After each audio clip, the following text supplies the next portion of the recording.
Querido bondoso Deus, graças te damos, Senhor, porque estamos na tua presença e te adorando em espírito e verdade. Eu quero neste momento, ó Deus, colocar todas as vidas que estão aqui em tuas mãos. Principalmente também, querido Deus, aquelas que não vieram. Que o Senhor visite o coração de cada um, que ele sinta o desejo no coração de estar na tua casa para agradecer pela vida, Senhor. E quero também estar colocando a pessoa que o Senhor escolheu hoje para dirigir tua palavra. Que o Espírito Santo venha usar de uma maneira toda especial. Que o eu não fale, mas que o Espírito Santo fale em nossos corações. A tua palavra reavive nossa fé, nosso amor para contigo e para com o teu próximo. Perdoa onde temos falhado contra ti e dá-nos a tua paz e a tua direção e a nossa gratidão em nome de Jesus. Amém.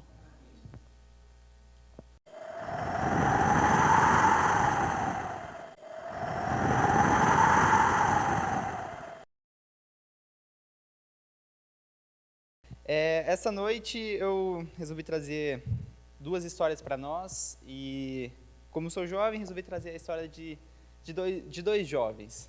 São duas histórias diferentes, quer dizer, elas são iguais, mas que tomam rumos diferentes, né? E a primeira que a gente vai ver está baseado em Juízes 13, do 13 a 16, do capítulo 13 ao capítulo 16, né? Muito conhecido por nós,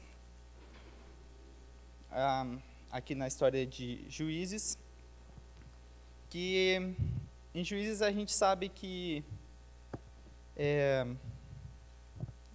Só um minuto. Que a gente vai falar sobre um certo jovem inicialmente, né? Que ele nasceu com um chamado bem poderoso, um chamado muito grande, né? Antes mesmo de seu nascimento no ventre de sua mãe, ele já tinha o chamado. Ele tinha o voto nazireu que teria sido direcionado para ele, né? E ele seria uma pessoa separada, né, incomum, com forças extremas. E a gente vai falar primeiramente sobre Sansão, né? Que todos nós os conhecemos, mas vamos adentrar a história de Sansão, né? E a gente eu dividi sobre tópicos e a gente vai ver eles. E o primeiro que é o quê? Que é a verdadeira fonte da força, né? Que está em Juízes 13, 5, o nosso primeiro.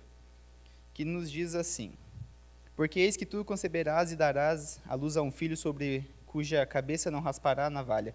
Porquanto o menino será nazireu consagrado a Deus desde o ventre de sua mãe, e ele começará a livrar Israel do poder dos filisteus. Então, reforçando mais uma vez, vamos falar sobre Sansão. Antes mesmo dele nascer, Deus ali já tinha o separado, né? Mas aí Sansão vem, ele nasce, e Sansão começa a brincar com o pecado, né? Que é o próximo subtítulo que eu separei para nós. E ali no escondido, Sansão comete um pecado uma vez, nada acontece com ele. Aí ele começa a pecar de volta e na frente de todos ele mantém uma aparência boa, bonita aqui, mas atrás ele comete um pecado pequeno, nada acontece, ele dá mais um passinho, ele vai dando, enquanto ele do outro lado vai mantendo as aparências, mas ele continua ali a cometer seus pecados, né? Então, no início, Sansão ele começou a flertar com o pecado, com escolhas pequenas, né? Aparentemente inofensivas. Mas ele tinha alguma ascendência, ele procurou mulheres que não eram do seu povo, tocou em coisas imundas, foi a lugares que não deveria, e porque houve consequências, e porque não houve consequências imediatas, ele passou a viver como se nada fosse acontecer. Mas Sansão tinha esse voto com Deus, vamos supor, como se fosse como uma corda. E cada vez que ele ia pecando, ele ia se afastando. A corda, a gente sabe que ela tem vários fiozinhos e cada um ia por vez se rompendo. Então, cada vez a corda ia se rompendo mais com Sansão. E a grande queda dele foi com Dalila, né? A gente sabe que várias vezes ele foi atrás de mulheres que não era devido para ele foi atrás de filisteias e cometeu várias outras coisas, mas Dalila foi o grande ponto-chave da queda dele, né?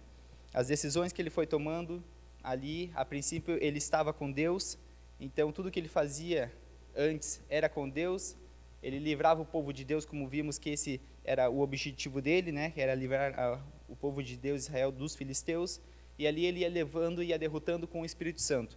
Mas ele foi brincando com o pecado, foi levando cada vez mais, e ele começou a derrubar portões e derrubar e matar o povo, não mais pelo Espírito Santo, mas foi levando no braço, foi levando sozinho pelas suas próprias forças, não mais com o Espírito de Deus, porque o Espírito de Deus já havia se retirado dele, que está em Juízes 16, 20, né? Mas ele não sabia, o Senhor, mas já havia se retirado dele. Então, ali ele já estava brincando há muito tempo com o pecado, Deus já não fazia mais com ele. E ali veio a sua queda. Mas pelo menos ele tomou uma boa decisão. E qual foi essa boa decisão? Depois da queda anunciada dele, depois dele ter que... perdão, fugiu a palavra. Ele ter que... amassar os grãos para os seus inimigos, né? Teve que amassar os grãos, foi escravo, foi humilhado, teve seus olhos perfurados, muito sofreu. Precisava de tudo isso? Não, não precisava, ele estava separado muito antes de nascer. Mas, por suas próprias escolhas, ele chegou a esse caminho. Mas e qual que é a parte boa? É que ele se humilhou e se arrependeu. Depois de tudo que passou, depois de toda a brincadeira que levou, o Espírito de Deus ter se retirado dele, depois de ele ter contado o seu segredo, que não era o cabelo, mas esse era o voto, era o cabelo. Então, mesmo quando o Espírito de Deus não estava com ele, mas ele ainda tinha o cabelo, e ali tinha sido um voto, então ele ainda estava levando na brincadeira, mas tinha essa força dada por Deus, né? E nesse momento, a gente vê em Juízes 16, do 21 a 28, Sansão, preso cego, né? Ele se humilha e clama ao Senhor. Aquele que foi levantado para libertar Israel, agora moía grãos para seus inimigos, mas na dor, no arrependimento, clamou ao Senhor, e Deus, rico em misericórdia, o ouviu.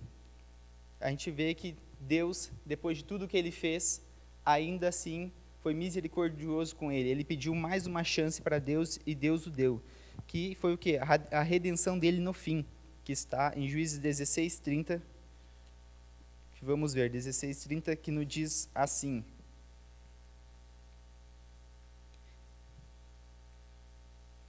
e disse, morra eu com os filisteus. Inclinou com força, e a casa caiu sobre os príncipes e todo o povo que nela estava. E foram mais o que ele matou na sua morte do que matara na sua vida. Então, o que ele poderia ter feito em vida, em harmonia com Deus, na presença de Deus, era para ter tido uma vida muito boa. Ele teve seus momentos bons, onde julgou Israel por 15 anos, andou nos caminhos certos, mas se desviou. Ele fez mais nos seus últimos suspiros. A gente sabe que a gente, pela história, ele foi levado para ser caçoado lá no templo, onde todos estavam comemorando, festejando, e ele parou ali, e Deus, obviamente, direcionou as duas colunas, aonde ele, restituído foi a força por Deus, e ali derrubou e matou a muitos, né? Poderia ter sido diferente, mas as escolhas dele o levou para isso. A segunda história que eu trago hoje, ela é igual. Mas como que é igual se é diferente? Ela está baseada em Gênesis, do 37 ao 50. Ela é igual porque, se a gente parar para pensar, analisar, vamos depois comparar as duas, os dois passaram por situações. A diferença foram as escolhas que foram tomadas. Um resolveu flertar com o pecado, andar em direção ao pecado, e quem veremos agora resolveu muito pelo contrário. Apesar das dificuldades que passou, pelas injustiças, resolveu seguir firmemente. E a gente vai ver em Gênesis 37, 50, a história sobre José do Egito, muito conhecido para nós também. E a gente sabe que José ali, ele passou por traição, prisão, solidão, um homem cuja integridade brilhou, né? Tanto depois no palácio quanto na prisão, ele honrou a Deus, né? E a gente começa aqui em Gênesis 37, do 3 a 4, nos fala: ora, Israel amava mais a José que a todos os seus filhos, porque era filho de sua velhice, e fez uma túnica talar de mangas compridas. Vendo, pois, seus irmãos que o pai amava mais que a todos os outros, odiavam nele, já não podiam mais pacificamente. Então a gente sabe que aí já começou, né? Os irmãos a olhar para ele: opa, meu filho preferido, tem uma túnica bonita, manga comprida, várias cores, a nossa é só mais um pano, só mais um trapo. Aí começou a inveja dos seus irmãos. E mais para frente, no 37, do 23 ao 28, nós também leremos que nos que nos fala, Gênesis 37, do 23 ao 28. Mas logo que Jacó chegou a seus irmãos, despiram da túnica, a túnica de talar de mangas compridas que trazia, e tomando-o lançaram na cisterna vazia sem água, no poço.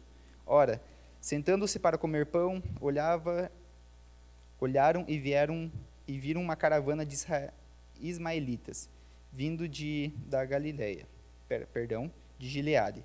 Seus camelos traziam aromatas, bálsamos, mirra, que levavam para o Egito. Então disse Judá a seus irmãos, de que nos aproveita matar o nosso irmão e esconder-lhe o sangue? Vinde, vende-nos aos ismaelitas.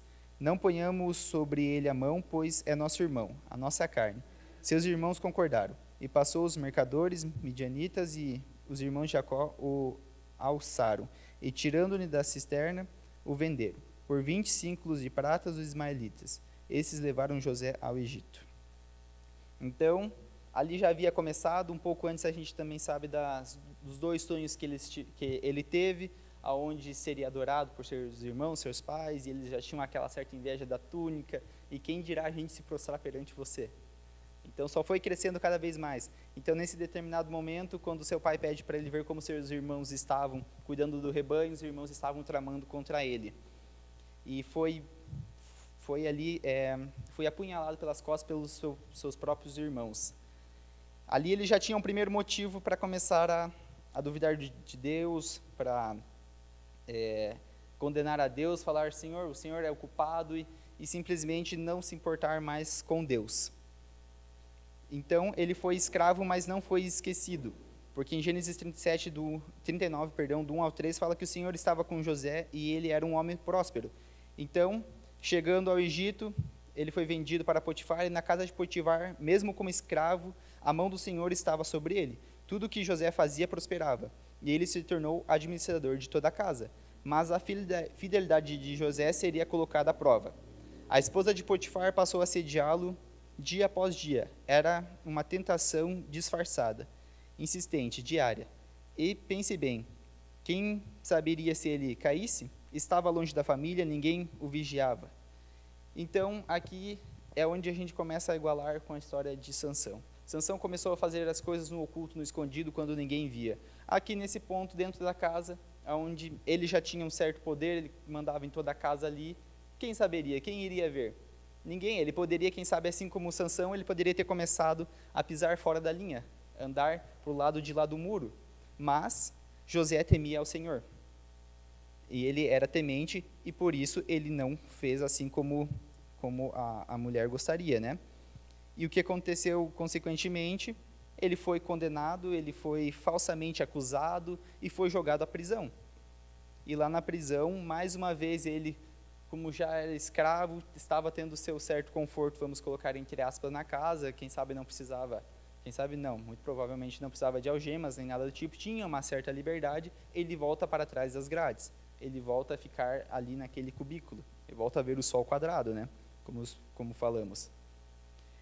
Mas ele manteve sua integridade no Senhor, né? Ele recusou pecar, mesmo sabendo que isso custaria caro para ele, e custou, né? Que foi falsamente acusado e tirado desse paraíso, dessa pequena liberdade que ele tinha até então, né?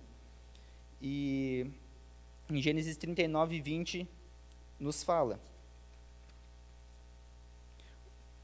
o Senhor de José o tomou e o lançou no cárcere, no lugar onde os presos do rei estavam encarcerados. Ali ficou ele na prisão. Então, foi esse o preço que ele pagou. E ele sabia que iria pagar um preço, e como podemos falar, graças a Deus, não foi com a vida dele, porque provavelmente é o que aconteceria. Mas o Senhor dele ainda foi misericordioso, porque também conhecia a esposa que tinha. Então, lançou ele na prisão.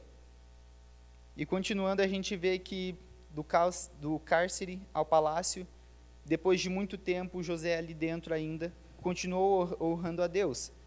E em certo momento, ali ele interpretou 2 sonhos, do mordomo e copeiro-chefe.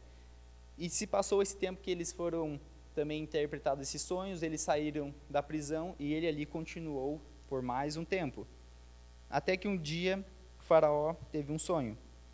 e ali não tinha interpretação, ninguém sabia o que ia acontecer, que não ia, ninguém conseguia, ninguém acertava, e se lembraram de José. Então José teve a oportunidade, Deus o colocou novamente na oportunidade de testemunhar. Então José é chamado, interpreta o sonho do rei,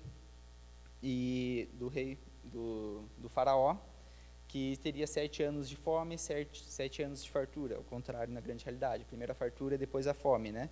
E assim como José honrou a Deus, Faraó, tomado por Deus, deu um voto de confiança e colocou ele para administrar. Então você tomará a frente, saberá o que fazer, seu Deus deu a interpretação e ele deu esse voto.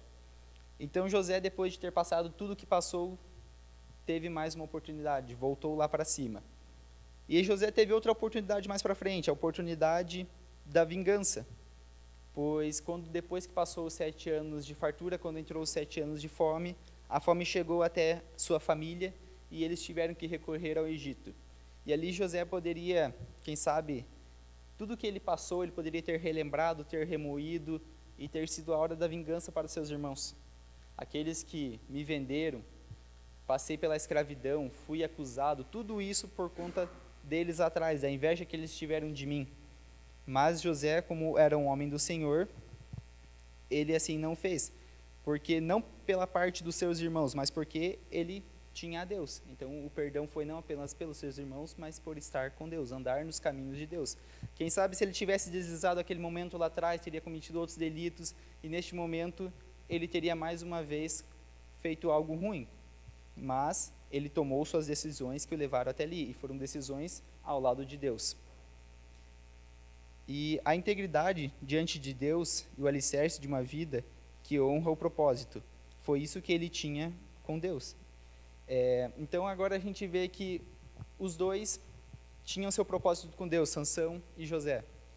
Sansão até mesmo antes de nascer já tinha seu propósito, José conforme ele foi crescendo, foi tendo sonhos ali, Deus estava mostrando, mas cada um tomou sua decisão. Sansão não precisava ter passado pelo que passou no final de sua vida, toda aquela humilhação, aquele sofrimento, poderia ter seguido os passos de Deus, os planos de Deus que Deus tinha para ele, tinha traçado. José tinha um propósito de passar aquilo. Talvez tivesse outro meio de chegar aonde ele chegou, talvez sim, talvez não. Mas mesmo José tendo as mais dificuldades que teve, as provações, as traições, ele se manteve firme. E essa é uma história que essas duas histórias eu trouxe, porque daqui a pouco eu vou estar indo estudar. E eu e minha mãe a gente sempre conversa sobre essas histórias, sobre essas decisões que a gente tem que tomar nas nossas vidas. E eu estava refletindo sobre ela e não cabe apenas sobre mim, sobre os estudos, as decisões que eu vou tomar, mas sobre cada decisão que a gente toma em nossa vida. Às vezes a gente começa a tomar decisões que não estão com Deus, a gente começa a pecar um pouquinho aqui, um pouquinho, já estamos em cima do muro, já estamos passando para o outro lado do muro, e a gente mantém aqui na igreja uma aparência e ninguém está vendo o que eu estou fazendo do outro lado. A gente vai levando essa vida, a gente vai brincando de ser cristão, brincando de tomar decisões bonitas, de falar bem, quando na verdade nossa vida está sendo destruída por nós mesmos. Isso são em todas as áreas da nossa vida. Tudo que a gente toma de decisão, de escolha, vai afetar o nosso futuro. Então, foi essa a decisão que eu trouxe de trazer hoje para nós. Que a gente possa sempre escolher o lado de Deus. Deus nunca prometeu um mar de rosas. Deus tinha um plano para José. José teve que passar tudo o que passou, honrando a Deus, não desviando do seu caminho, para chegar no objetivo final. Sansão tinha um objetivo final, mas ele traçou tudo de uma forma errada. Então que a gente possa hoje sempre tomar a decisão ao lado de Deus, mesmo que ela não seja fácil, mesmo que a gente saiba, assim como José soube que ele seria falsamente acusado, ele temia pela vida dele ao não cometer algo errado, porque ele temia a Deus, sabia o que era certo e se manteve firme. Então que as nossas decisões estejam sempre baseadas em Deus, porque a nossa recompensa não é aqui, a nossa recompensa é uma recompensa eterna, lá nos céus. Amém?